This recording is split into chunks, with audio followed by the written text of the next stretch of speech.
Okay, so this is my 2022-2023 Premier League predictions. And in 20th place, I would be going for Bournemouth. They haven't done well in the transfer market. They don't look inspiring for me. Only three signings that I don't think that are Premier League quality. And the team that they already have with Dominic Solanke, Scott Parker as manager doesn't inspire me. And I think they're just gonna go straight back down. Simple.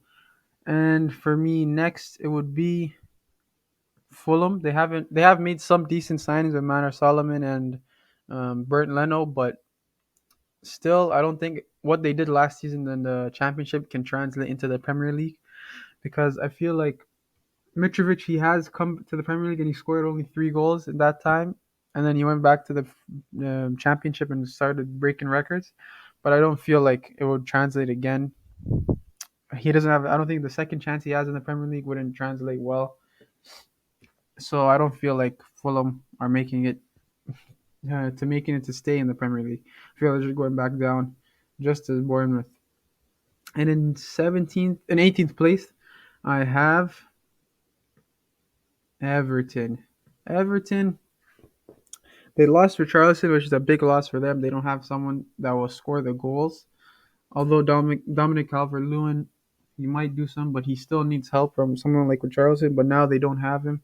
They've only signed James Tarkowski, Dwight McNeil, and Ruben Vinagre. I don't think it's enough to keep them up. Although they have some decent players on the squad, I just feel like it's not good enough to stay in the Premier League. It's a big club, but they're gonna go down. And then in 17th place, I think I might have Southampton. Southampton have made some good signings. Gavin Bazanu from Man City was a good goalkeeper, looking like a prospect for the future. And then they also signed Joe Aribo from Rangers, who had a very good season and almost won the Europa League, but Frankfurt won. But I'm thinking possibly it's not enough to go down, but they just enough to edge it. They just staying alive in the Premier League. I think it'll be close between them and Everton. And then right after them in 16th place, I would go for Nottingham Forest. I think they will stay up. They've made some decent signings, but I don't think I wouldn't push them closer to mid table. I just think they're just hanging around the relegation sides. And I feel like so Lingard was a so decent signing. It depends on if he's ready and he's hungry to win and hungry to help them move forward. So I feel like 16th is a good place for them. After that, I would go Brighton, which might be a shock because they finished high last season. But yeah, at 15th, I would say Brighton because of what they did in the transfer market. It wasn't enough because they lost Basuma and also they're about to lose Cucurella, which is very detrimental to the squad as it's not a good thing to have starting right before the season that you're losing Cucurella, and he's a very important piece to the team as last season showed. So I think they're going to be going down a bit in their position in the table, and I feel like 15th is where they're going to be staying. And then in 14th, I will be having Leeds. Leeds have had a big transfer window. Of course, they lost all their key players, as in the most important players, as in Rafinha, who went to Barcelona, and Calvin Phillips, who went to Manchester City.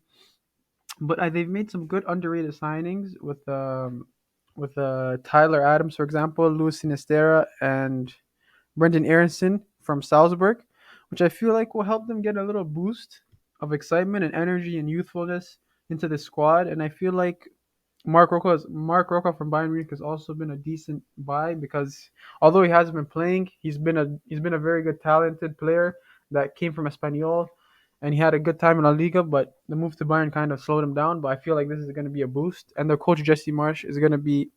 I think he's going to be a decent coach with the signings he got. He's going to have a good time, but I don't feel like it'll get to the mid table that they might be trying to push for. But 14th is good for them, and then in 13th, I would be having. I'm trying to think. Maybe I would go for Brentford right now. Yeah, Brentford in 13th is what I'm thinking. And yeah, because although they lost Ericsson, for example, but I feel like they've made some decent signings. There's Strakosha from Lazio, Ben Mee from Burley is also nice, as well as Aaron Hickey. I think will be an important signing for them from Bologna. And I feel like yeah, they had a good thing going. Maybe Ivan Tony is gonna score more this season, and I feel like Embuemo is gonna get better, and I feel like they're gonna get a little improvement, and I feel like this 13th will be good for them. And then in 12th, I would say Wolves actually. Wolves doesn't look good to me in the transfer market. They don't. I don't think they spent well. They just only got Nathan Collins from Burnley, and I feel like the ones that left, it's gonna hurt them a bit. And I feel like it's just not inspiring me enough because of. I think they can get ahead of most of these teams, but I don't think they're gonna have a good form. I don't think they have a good runs of form. I think it's gonna be on and off. And I finished 12th was is what would they I think they would get. And in 11th, I would have Crystal Palace. Crystal Palace impressed me last season. Honestly, I didn't expect much because of Vieira, and now he's turned me around because I think now he's a good coach. And maybe he just needed the right team because all the stints in New York City and stint in Nice, it wasn't inspiring for me. But I feel like Crystal Palace, they've got a good project going with Patrick Vieira. They've also done some good signings. Chris Richards from Bayern Munich is also a decent signing. Jake Ducore from Lens might be an underrated buy, and I feel like yeah, that they're looking like a very good team, and mid-table is good for them because they can if they keep this projection going, they might go up and up and up if they keep buying the right players, keeping the talented players that they do have within Michael like, with Eze and then Michael Olize, and I feel like Mark Guehi is also good, and I think he could have another big jump. And I feel like if the group stays together, they might get better. But also, I think Wilfred Zaha might leave at the end of the season, next season, or the coming season. And yeah, I don't think I think it might be good for them this season to have like a little push and try. I think they might push for a European spot, like Conference League. But I don't think they're gonna keep it and they stay there. I think they're gonna just drop down in 11th. Next would be Aston Villa for me at 10th. Aston Villa, they've made a lot of good signings, I'd say. They kept Coutinho. They signed Boubacar Kamara for free from Marseille, which I think is an excellent signing. And Diego Carlos from Sevilla is another excellent signing. I think because of what he did with Sevilla last season, when him and Kunde, who has gone to Barcelona, and Kunde, not Kunde, Diego Carlos has done a great job while at Sevilla, and he looked very strong there because Sevilla had one of the best defenses in La Liga. And I feel like that's going to be a good thing to have because Tyron Mings, I don't trust trying Tyron Mings at Aston Villa, but now I think Diego Carlos is a great signing. And I feel like Ludwig Augustinson from Sevilla as well on loan, which is a good signing. He might help them with backup options for Luca Digne, which I think is a good left back. And I feel like they're looking like a strong team. So I think 10th is a good spot for them. And in ninth place, I will be going for actually I think Leicester might be going in 10th actually. Yeah, actually, I'll put Leicester at 10th. Leicester at 10th. Now talk about Leicester. They haven't done anything in the transfer market, I think. I believe. Um yeah, just everything is not looking good at Leicester because now they look like they might be losing Fofana and they might also be losing James Madison, but that's all rumors for now. But I feel like they haven't done anything in the transfer market to make me believe they're gonna get better. I think actually I might push them down to 11th because it looks uninspiring for me. So I'll just keep them at 11th. I hope something goes good and they buy some players. And they're losing Casper Schmeichel as well, who's going to Nice, I believe. And I feel like it's not looking good for them. I feel like they just need to focus on finding a nice goalkeeper to replace Schmeichel, and as well strengthen the team in other aspects. And in eighth place, I will be having Newcastle. They looked great and amazing on form leading up to the end of the season since Eddie Howe took over, and they've been one of the best teams since Eddie Howe took over. And I feel like it'll keep improving. Although they haven't made a lot of signings, I think he has a good group going, and I think his plan is working. So Botman will also be a nice addition to Newcastle. Also, Nick Pope in net. He might be great for them because he had great times with Burnley for the past few seasons. I feel like this will help them tremendously. So I think eighth is a good place for them, and I feel like that's where they're going to be. And in seventh place, I think I would be having West Ham. West Ham, they've been in recent years, they have been amazing. They've been getting a lot better each season, and I feel like this is a good place for them. But I think maybe the team I have next might finish seventh, and they might finish sixth actually, which is Manchester United. But I think West Ham have made a good signing with Gianluca Lucas Scamacca. He's been a great signing for them, and I feel like he's going to be a great signing for them because he's a good striker, someone they need to replace Mikel Antonio, or Mikel Antonio could just move on to being a backup or playing on the wing maybe, but I don't know.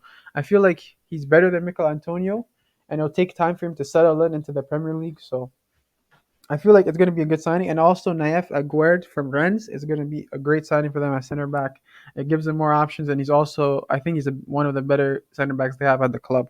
So I feel like sixth or seventh is their position because I'm not sure about Man United right now. I'll give Man United seventh because of what they're doing in the transfer market, and they're not letting go of Cristiano Ronaldo, which I feel like it hinders them because he hasn't been paying attention to the team. He's not focused on the team. He's focused on leaving.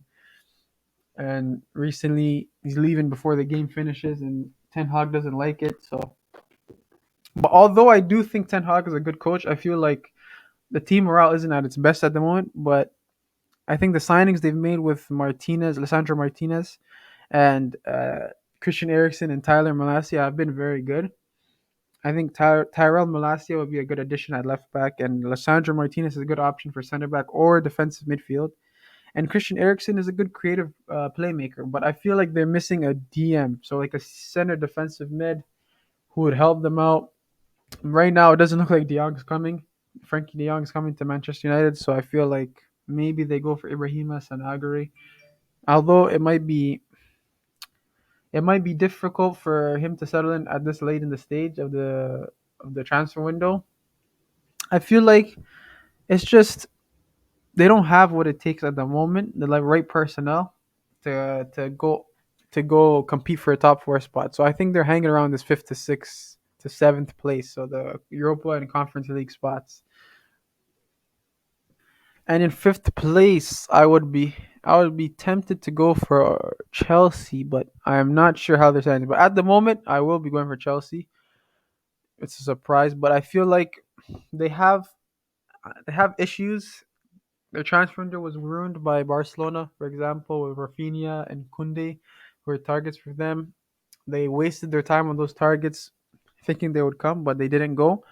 And now they're scrambling. I feel like at the end, right before the end of the start of the season, and I feel like Chelsea have made good signings with Khalidou Koulibaly, who's an excellent center back, one of the world's best center backs. So I think it's a great addition. And they also signed Raheem Sterling for 40 million, or around 40 million, I think so. But I feel like Raheem Sterling will do a great help to the attack line, which has been struggling for years.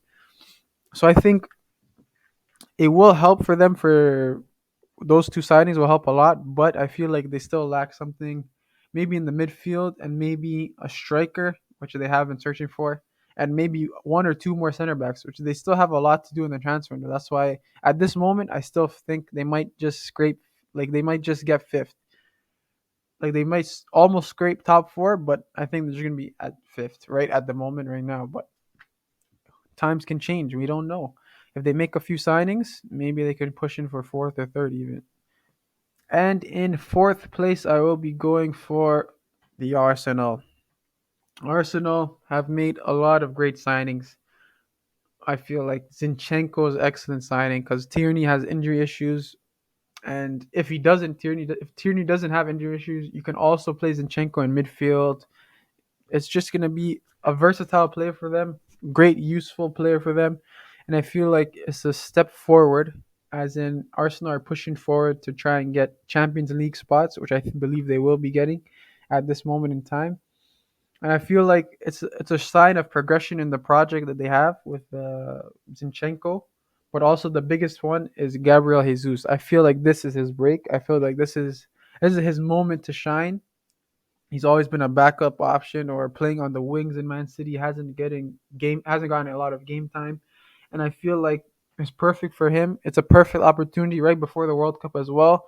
I feel like he's going to be the main man at Arsenal, and he's gonna take off.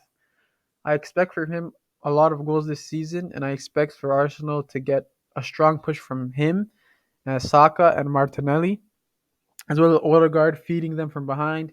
And I feel like it's looking like a good project that they've built so far, and I'm looking forward to watching them next season, and even the season after that. Wow, I feel like if Arsenal can keep making the nice signings they have been making, I feel like they can push.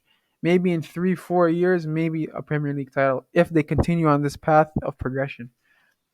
And in third place, I will be going for Tottenham. Arsenal fans might not like this, but Tottenham have spent well in the transfer market. They've done well with signings like Ivan Perisic for free, who I think is going to be vital to Antonio Conte's system because he's worked with him in Inter Milan, and Yves Basuma, which is going to be a very vital push in the midfield that they needed, and I feel like he can work well with a lot of the players they have in midfield with Hoiberg, Bentancur, and I feel like it's good. It's these are good signings that Tottenham are making, and also one of the main ones is Richarlison, which is finally the Premier League proven backup that Harry Kane needs. And you can also play across all the front line. So even if Kulusevski gets injured, which I think is going to have a great season this year, but I hope he doesn't get injured. But if he does, Richarlison can also slide in there possibly. Heung-min Son is looking like he's gonna take off. Maybe he's gonna win Golden Boot again. Who knows? But I'm just saying they're looking like a strong team, and third place is where they're gonna be at for me. And in second place, who's it gonna be? Man City or Liverpool? Oh, I will be going for Manchester City and Liverpool as the Premier League champions. Let's talk about City first, though. Why I have City in second place? I have them in second place because the signings they've made have been decent, but I don't think it's enough for them to maintain the Premier League because they've lost out on Gabriel Jesus. It's a great option off the bench, and they also lost out on Raheem Sterling, which has been a vital key to their success. And I feel like adding only Calvin Phillips in midfield, it's okay, it's decent, but it's not as good as I thought it would be. And in attack, only Julian Alvarez, which I think he's going to be an amazing player. But I think they lost a little bit of depth in attack, although they have good options as well. So I think, and Erling Haaland, oh, I almost forgot him. Erling Haaland, I feel like he's gonna have a little bit a stagnant season. It take him some time to getting used to the Premier League. Although I think he'll score against a lot of the teams. I think he wouldn't look as much as comfortable as he was in Germany. So I think maybe he won't score as much as people think, like maybe 20 plus, 20 25 goals. Some people maybe think nearly 30, but I don't think he's going to be scoring around that. I think he's around the 18, 19, 20 mark only. But I still think it's good that they have a striker, but they need to take time to work around this. And I feel like that's the difficult part for me to putting them as first because I think it'll take them time to work with this. And I think they're going to have a slow start. And it might take them a while to catch up to someone like Liverpool, who I think are going to be the Premier League champions.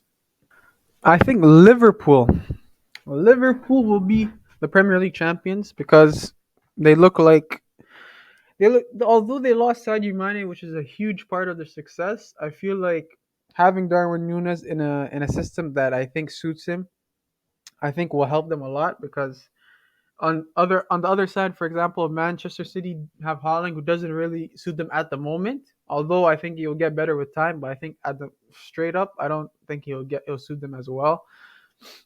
Like he'll have difficulties with passing the ball, getting those touches, dropping deep. I feel like he's gonna have a little bit of difficulty with that, and I think in some games it'll hurt them.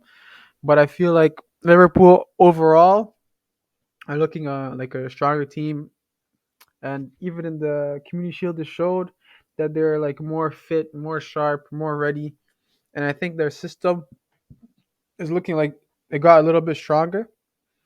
The signings of Darwin Nunes is gonna boost them a lot. Although I don't think he's as good as Haaland, or he will score as many goals as Haaland. I think his movement, his uh, his presence in the box will help other players around him get better and to get on more chances, like Diogo Jota or Luis Diaz, and Salah will still be scoring goals. And I think an underrated signing is Fabio Carvalho from Fulham. Huge loss for Fulham as well, but I think he will have a good season. He won't have a lot of game time, I believe, but maybe if he improves and impresses Klopp in training, I think he'll have some game time, which I think he's a good talent. He's impressed me this preseason, so I feel like they made some good signings. Not a lot, but good tweaks to the system. And I feel like this will help them be champions. I think this is their focus of the season. While Manchester City look like they're focusing on the Champions League, because with Haaland, I feel like he loves the Champions League more than anything. So I think that's Manchester City's focus. And I feel like Liverpool, they've been wanting another league title, and they almost got close last season. So I feel like if Liverpool put their mind to it and focus on it, I think they can do it, and that's what my prediction is. So yeah, Liverpool as first. So there we have it, guys. That's my 2022-2023 Premier League predictions. Peace out. Like, comment, subscribe, or share, whatever. Just give me some feedback on if I need some improvements on this channel, and I don't know. That's all I have. Thank you for watching. See you soon.